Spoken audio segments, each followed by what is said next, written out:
Alright, what's up guys? Mickey 17, known as an expendable, goes on a dangerous journey to colonize an icy planet. And this movie is written and directed by Bong Joon Ho, who previously, most famously, wrote and directed Parasite, which is just an unbelievable movie. And when they announced that he was going to do this, another movie with Robert Pattinson, I've been excited, but this movie has been delayed numerous times. Wasn't necessarily their fault. You know, a lot of movies were affected by the writer's strikes, by the actor's strikes.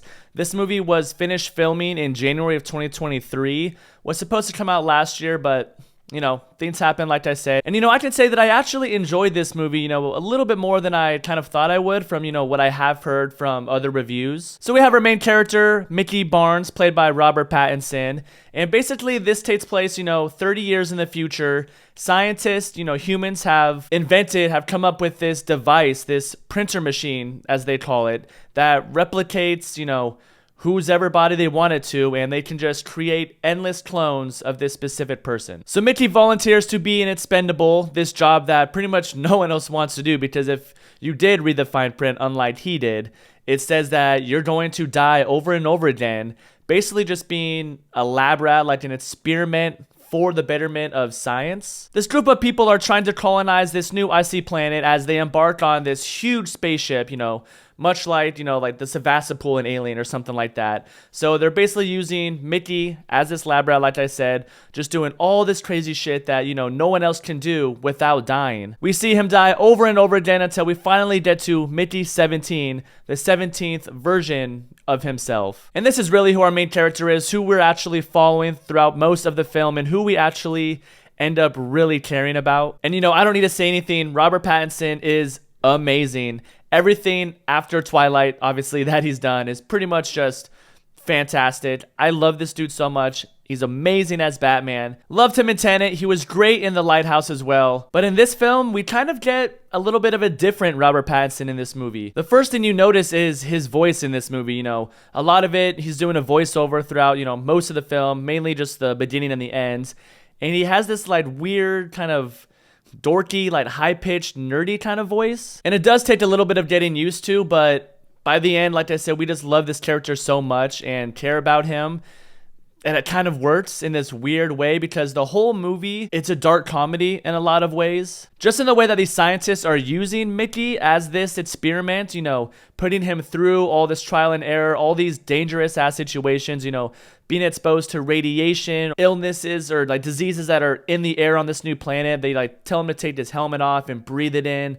Tell us what you're feeling. And the scientists are just also like nonchalant about it in their voice and their tone. Basically just forgetting that he actually is a human being, even if it is the 17th or whatever version of himself who previously had died. We also have Mark Ruffalo and Toni Collette as this essential political power couple, if you want to call it that. Mark Ruffalo plays Kenneth Marshall, and he's the guy who sets up this whole mission to go to this other planet to try to colonize it. He basically just plays this failed senator, maybe president. They don't quite say. They just say that he failed an election 2 times. And I'm just not really sure if I'm a fan of Mark Ruffalo's character in this movie. You know, he's just this bombastic, arrogant prick throughout most of the film. He's just so full of himself. Like, he always needs to be the center of attention. Like, he creates this own Tonight Show on the spaceship for these people to watch where he's just doing all this random bullshit. And the way he talks, and he also has these, like, weird teeth. They're, like, really large teeth or something. They, like, kind of, like, stick out weird in his mouth. He's always, like, licking his lips.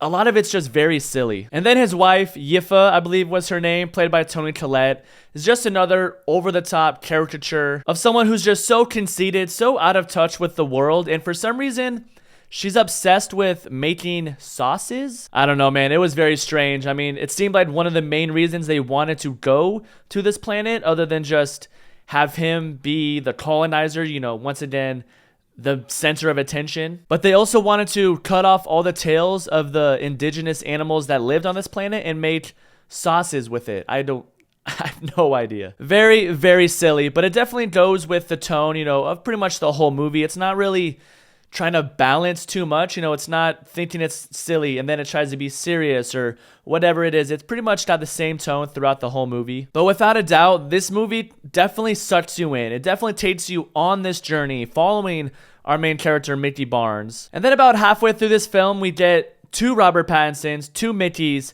face to face with each other. When there's two expendables alive at the same time, they call them multiples in this movie, as in the beginning, Mickey 17 was supposed to die, but he was saved. So when we do first get this first confrontation, this first face-to-face with these two Mickeys, I really enjoyed that part. I thought it was so funny because this other Mickey 18, he's like the complete opposite of Mickey 17, where Mickey 17 is, super, he's kind of a pussy, for lack of a better word. And Mickey 18 is essentially fearless. He's kind of batshit crazy, willing to do pretty much whatever it is he needs to do to survive. And we end up getting two different character arcs for basically the same person. So that definitely paid off pretty well in the end. And I just love the banter between Mickey 18 and 17. One scene specifically where 18 hears a story about what Kenneth Marshall, Mark Ruffalo's character, did to 17. And he's just berating him, just